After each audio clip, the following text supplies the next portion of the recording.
안녕하세요. 박승군 TV입니다. 8월 10일 오전 방송 시작하겠습니다. 한 2, 3일 전부터 강력한 태풍이 우리 대한민국을 종단으로 관통한다는 보도가 계속 나왔는데 오늘 아침까지 태풍의 진로가 변하지 아니하고 그대로 예상 진로를 유지하고 있습니다. 그러나 지금 오전 8시 40분인데 폭풍전야라고 그래야 되나요? 태풍전야라고 그래야 되나요? 고요하기만 합니다. 태풍이 오고 있는데 고요하다고 하는 것은 불안한 거죠. 좀 있으면 이제 난리가 날 것이지 않겠습니까? 이제라도 태풍의 진로가 좀 방향을 틀어서 바꿔줬으면 좋겠다. 그런 기대감을 가지고요. 지금은 가랑비만 조금씩 내리고 있는 상황입니다. 이 강력한 태풍이 온다는데 제발 우리나라에 어떠한 피해도 주지 않았으면 좋겠고 우리나라에 상륙하면서 세력이 약화되고 아니면 방향을 틀어서 다른 곳으로 가든가 그래서 좀 조용하게 지나갔으면 좋겠다 그런 바람을 가지게 됩니다. 그동안 잼버리 대회 준비 과정이 굉장히 소홀했고 엉망이었다. 이것을 돈을 빼먹기 위한 수단이었지 않았나, 이것도 수사해야 된다 이런 이야기들이 나오는 것을 들었습니다. 그래서 이 잼버리 대회의 부실함에 국민들이 마음이 편치 않았는데 또 무더위까지 아주 우리 모두를 힘들게 했는데 태풍까지 겹쳐진다면 더 힘들어지지 않겠습니까? 좀 세력이 약화되고 아니면 방향을 틀어서 다른 곳으로 가든가 이렇게 조용히 마무리되었으면 좋겠다 하는 바람을 가져봅니다. 오늘은 제가 김은경 민주당 혁신위원장에 대한 이야기를 하려고 합니다. 결론부터 말씀을 드린다면 김은경 민주당 혁신위원장은 당장 사퇴하고 수사를 받으라 라는 말씀을 드리려고 합니다. 김은경의 올케라고 하는 분이 지난주에 이 부분에 대해서 폭로를 했습니다. 폭로하게 된 이유는 김은경이가 노인 폄하 발언을 했고 그리고 나중에 노인회를 찾아가서 사과하면서 자기가 18년 동안 시어른을 모셨다 뭐 이런 식의 표현을 한 것을 김은경 씨의 올케가 듣고는 이대로 넘어가서는 안 되겠다라는 판단을 가지고 한 부분, 작은 부분을 폭로했더니 그 파장이 엄청났습니다. 그 이후로 김은경은 아무 말도 못하고 전전긍긍하고 있고요. 며칠 전에 김은경의 큰아들이라고 하는 사람의 이름으로 뭔가 해명을 했는데 그 내용을 보면 아들의 해명이라기보다는 김은경이가 아들의 이름으로 한 부분을 변명한 것이 아닌가 이런 의심도 들 정도로 그것이 좀 부실했습니다. 해명이 너무나 부실했습니다.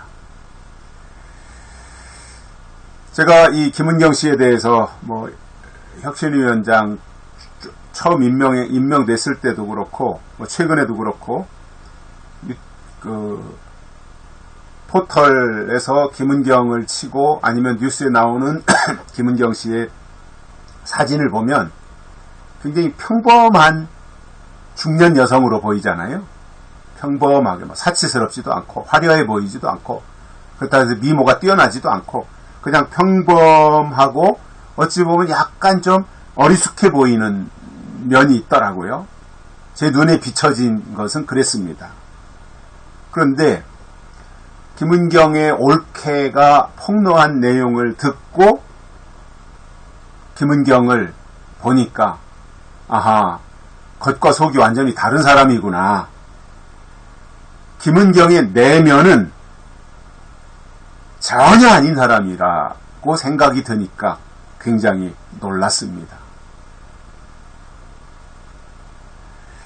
그래서 앞으로 김은경이 빨리 무슨 민주당에서 개딸들을 위해서 유리한 무슨 선거법이라든가 이 운영 제도를 바꾸는 뭐를 시도하지 말고 그냥 그만두세요.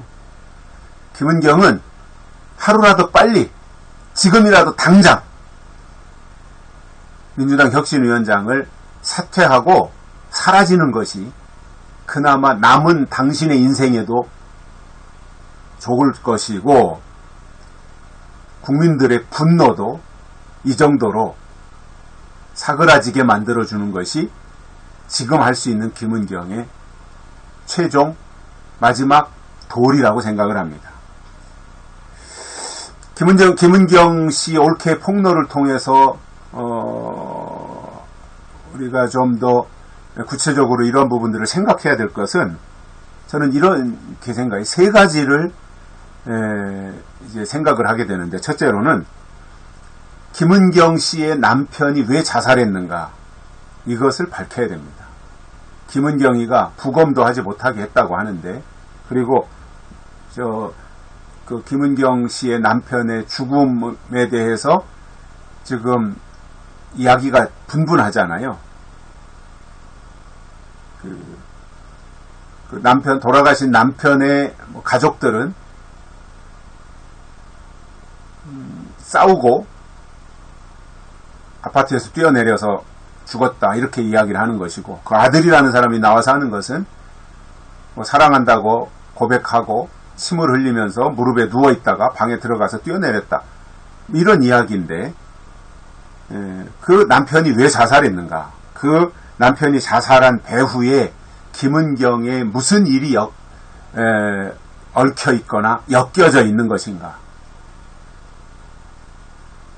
왜 남편의 장례식에서는 눈물 한 방울 흘리지 않았다는 그 남편 가족들의 주장에 대해서 그것이 사실이라면 김은경 씨는 남편의 죽음을 바라고 있었다는 것인가 이런 부분들에 대해서 의혹을 해소해 줄 의무가 있다고 봅니다.